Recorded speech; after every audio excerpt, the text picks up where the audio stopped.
What's up, guys? It's Matt Faircloth. So, a lot of people tell me they want to flip houses, but not everybody should flip houses, and maybe you're one of the people that shouldn't flip houses. Let me take you a walk and we'll talk about it.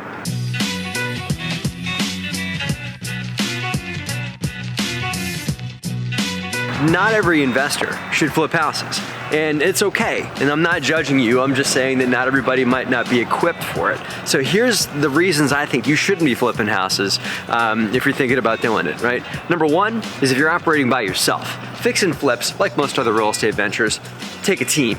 But fix and flip is beyond rentals in the team requirement that it takes. It takes a realtor that's going to be active and giving you comps on the market. Unless you're an agent yourself, you might have, maybe you've got that and you can check that team box. You also need a great contractor, not a good contractor for a fix and flip. Not like you can maybe get by on a rental business with a handyman, but for fix and flips, you need a great contractor, not a good one, a great one.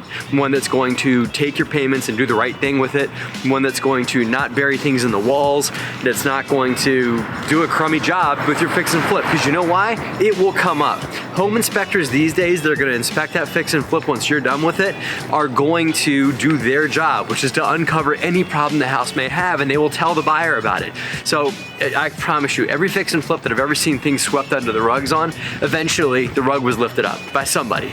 So you gotta have a great team. You've also gotta have extra money, okay? If you're coming into a fix and flip and you've got no money at all, or you're looking to it as maybe your first deal to look to make some coffers and things like that so you can get involved in the investing business, you need to find some bucks for your coffers. And the reason why you need that is fix and flips are full of surprises. It's rare that I do a fix and flip, and I've done dozens of them, right? And there's people on BiggerPockets that have done thousands that you can talk to on BP, which is why you should be active in the communities, by the way.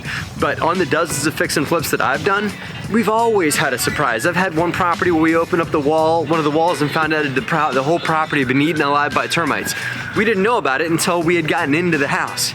So there's been all kinds of surprises. Fix and flips are full of them. Now you need to have some extra money so you can weather the storm of the fix and flip, because a lot of times fix and flips are going to rain on you. They're going to cause issues that you weren't aware of, and you've got to have a little bit of padding in your pocket so that you can bridge those problems. So you've got to have extra money. You cannot be coming into a fix and flip with a low dollar budget, right? Okay, and the last thing you gotta have for a fix and flip is you gotta know your market like the back of your hand. If you are doing a fix and flip in a market you're just learning, you don't understand, you're not sure of, don't do it.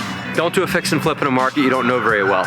You've gotta go on BiggerPockets and get to talk to other people that are active in those markets. Look on Zillow, look on Trulia, look on Realtor.com, know the good blocks, bad blocks of that market. Talk to lots of agents that are active in those towns and get to know where a good place to flip is, where a bad place to flip is, where what all the properties around the house you're thinking of is sold for. Know that market like the back of your hand, because if you don't know your market, you will think that a flip is going to perform a certain way once you're done with it, but it may not, because it might not be in the exact neighborhood that you thought it was.